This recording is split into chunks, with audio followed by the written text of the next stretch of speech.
Déménagez en toute sérénité avec AGS, spécialiste du déménagement en Outre-mer. Numéro 1 dans les dom-toms, AGS offre des services de qualité. AGS expédie tous vos colis, conteneurs personnalisés ou partagés à des prix compétitifs et prend en charge le transport de votre véhicule depuis sa propre plateforme jusqu'à sa destination. AGS s'occupe de toute la documentation douanière. AGS, le meilleur conseil et le meilleur prix. Demandez votre devis gratuit sur notre site ags-déménagement.com. ags-déménagement.com. Martinique Actualité. Par les députés, catastrophe ou simple péripétie politique. Conformément à l'article 51 de la Constitution, Bayrou remettra sa démission demain matin au président Macron, lui qui hier à l'Assemblée nationale lançait un vibrant plaidoyer sur la dette nationale en évoquant une épreuve de vérité. Mais sans majorité, les oppositions de gauche comme du Rassemblement national ont voté contre, scellant son sort. Cette démission marque la fin, ou du moins une halte à 9 mois de mandat à Matignon. Emmanuel Macron doit désormais décider nommer un nouveau Premier ministre ou jouer la carte des élections anticipées. La suite, c'est demain à l'Élysée. En Martinique, la justice a sorti l'artillerie lourde contre l'ancien patron d'Odyssey, Jean-Marc Corançon-Baudu, ex-directeur général de la Régie publique de l'eau, a été condamné à 3 ans de prison, dont 2 avec sursis pour favoritisme et détournement de fonds.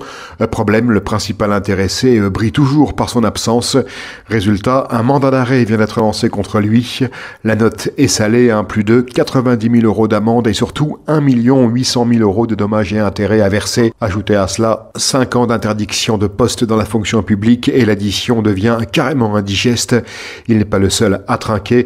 Emmanuel Bruno, ex-directeur commercial, écope lui de 2 ans de prison, dont 1 avec sursis, 50 000 euros d'amende et la même interdiction professionnelle. Son avocat envisage un appel, mais la justice, elle, a clairement décidé de tourner la page des petits arrangements autour des marchés publics d'Odyssey. C'est la galère de la rentrée pour de nombreux parents en Martinique. Pas de bus scolaire, pas d'infos et des enfants laissés au bord de la route, au sens propre comme au figuré. La FCPE, la Fédération des parents d'élèves, monte au créneau. Dans un courrier adressé à Martinique Transport, elle dénonce une situation inacceptable.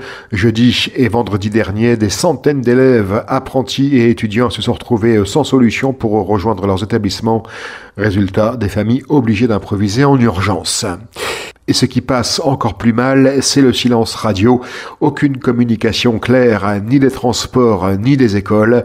La FCPE réclame donc un service minimum garanti en cas de grève ou de panne et surtout une information rapide et transparente. Bref, les parents veulent qu'on arrête de leur faire prendre le chemin de l'école au hasard. En Guadeloupe, un procès hors norme s'ouvrira dans quelques jours. Catron Fortune, surnommé Cucci, sera jugé pour la première fois en personne devant la cour d'assises de Basse-Terre du 22 septembre au 1er octobre. Considéré comme le premier tueur en série de la Caraïbe, il est soupçonné d'avoir fait au moins 7 victimes entre 2005 et 2017 à Saint-Martin et Sint-Maarten, en partie hollandaise. Déjà condamné par défaut à la perpétuité et puis à 30 ans de réclusion, il comparaîtra cette fois-ci pour 2 assassinats et un meurtre, dont celui d'une Française installée à Grand-Case. Transféré spécialement depuis sa prison de haute sécurité aux Pays-Bas, Cucci sera prêté à la justice guadeloupéenne le temps de ce procès en 2 étapes avant de repartir sous très haute surveillance. La famille d'un jeune Guadeloupéen dénonce une interpellation violente dans un RER en Seine-Saint-Denis. Mardi soir dernier, le jeune homme a été maîtrisé par des agents de sécurité ferroviaire. Une scène filmée est largement relayée sur les réseaux sociaux. Placé en garde à vue 24 heures, puis condamné à une amende de 600 €, il affirme avoir subi des violences et un contrôle abusif. Son père, l'artiste Nossa, parle de délit de faciès et accuse les agents d'avoir déformé les faits. La famille a porté plainte auprès du procureur et réclame à la fois l'annulation de l'amende et le remboursement du matériel endommagé lors de l'intervention. Municipal 2026 en Martinique, aux prêcheurs, la campagne est lancée. L'actuelle adjointe à l'éducation, Guylaine Joseph Angélique, a officialisé hier sa candidature à la tête de liste du mouvement préchotin communaliste, soutenu aussi par le parti PIA. Militante depuis près de 12 ans au conseil municipal, elle dit vouloir poursuivre le travail engagé au quotidien de Marcelin-Nadeau et porter les projets en cours pour la commune. Installée depuis 40 ans au prêcheur, elle revendique un attachement profond à son territoire et affirme avoir toute légitimité pour en prendre les rênes. À ses côtés, lors de cette annonce, la maire de Ducos, Aurélie Nella, venue afficher son soutien. Et si le cauchemar des plages caribéennes devenait une opportunité, à Saint-Vincent et les Grenadines, un projet pilote vient de démarrer pour transformer les sargasses en ressources durables. L'entreprise britannique Seafields s'associe à une société locale pour récolter et recycler ces algues envahissantes avec le soutien de la Banque mondiale et de l'OECO. Objectif, transformer ce fléau en engrais naturel et en charbon végétal directement sur place afin de créer des emplois et de réduire les coûts de nettoyage. Si l'expérience est concluante, elle pourrait inspirer toute la Caraïbe, régulièrement frappée par ces nappes brunes qui empoisonnent pêcheurs, riverains et touristes. De déchets envahissants à ressources précieuses, la sargasse pourrait bien trouver une seconde vie. L'Afrique et la Caraïbe resserrent leurs liens économiques cette fois-ci. Vendredi passé à Alger, lors de la foire commerciale intra-africaine, les dirigeants ont lancé une nouvelle plateforme, l'Africa Trade and Distribution Company, ou ATDC pour les intimes. Objectif, connecter directement les producteurs africains au marché caribéen et mettre fin à la dépendance aux gros intermédiaires. Pour le président de la Banque africaine d'import-export, Bénédicte Orama, c'est le premier pas vers l'autonomie, produire, vendre et consommer dans nos communautés. La première ministre de la Barbade, Mia Mottley, elle, appelle à passer des paroles aux actes avec des institutions solides pour soutenir ce commerce sud-sud. Le premier ministre de Saint Kitts et Nevis va encore plus loin. Après l'esclavage et le colonialisme, dit-il, le vrai combat, c'est désormais la souveraineté économique. Culture, sport, investissement, diaspora, tout doit servir à renforcer cette solidarité. La TDC est déjà en marche et les discussions se poursuivent à Addis Abeba pour transformer l'élan politique en actions concrètes. Le journal des sports vous est présenté par Rémi Colbert. Bonjour à tous. Nous ouvrons cette édition avec du football, qui est la seule discipline qui a vraiment repris ses droits après les grandes vacances. Chez les messieurs, on a joué pour le compte du 3e tour de la Coupe de France. La surprise est venue de la défaite du club franciscain au tir au but face à la S Mondezes. À l'issue de ce 3e tour, les autres clubs qualifiés sont l'US Diamantinoise, le CS Casse-Pilote, le club Péléen, le Golden Lion, le Golden Star, l'Olympique du Marin, l'US Riveraine, le club Colonial, l'Éveil, l'Éclair, l'AC Verpré, le CO Trenel, le RC Saint-Joseph, l'Espoir de Sainte-Luce.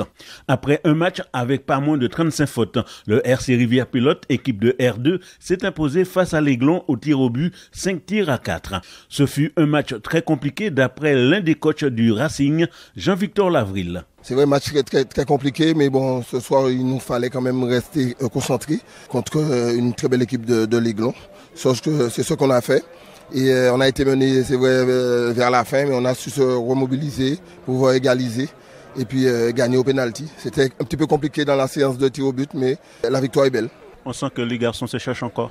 Tout à fait, on est en début, il y a beaucoup de joueurs qui n'ont pas encore repris ou par rapport aux mutés qui n'ont pas joué. C'est vrai qu'on essaie de construire une belle équipe pour pouvoir accéder à l'objectif, c'est la montée en R1. Malgré la défaite, l'entraîneur de l'Aiglon, Marcel Gibon, trouve que son équipe est en progrès. Nettement mieux que par rapport au tout début.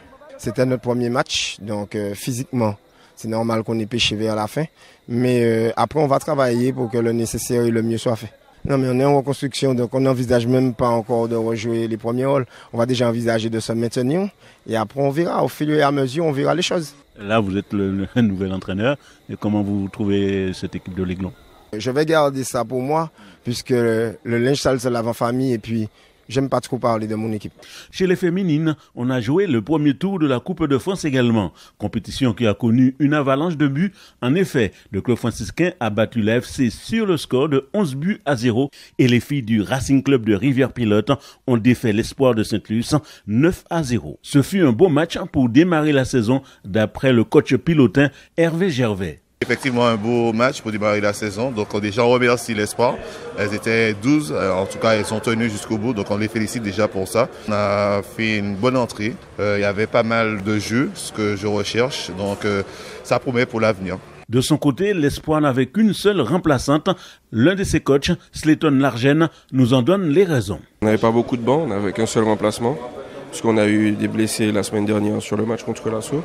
Donc pour un entame de saison, c'est vrai que ce n'est pas l'idéal, mais il y a de bonnes choses à retenir quand même aujourd'hui. J'ai vu beaucoup de solidarité, beaucoup d'envie. Donc il y a des petites choses qu'on va continuer à travailler pour pouvoir faire un bon entame de début de championnat. La suite du journal des sports, Rémi Colbert. La suite, c'est avec de la course à pied. Le coureur de l'Aiglon du Lamentin, Jean-Luc Dufayal, a participé et terminé cette épreuve d'élite à travers le monde. Le 31 août dernier, il a bouclé le marathon de Sydney en Australie avec un chrono de 3 heures et 37 minutes. Jean-Luc Dufayal.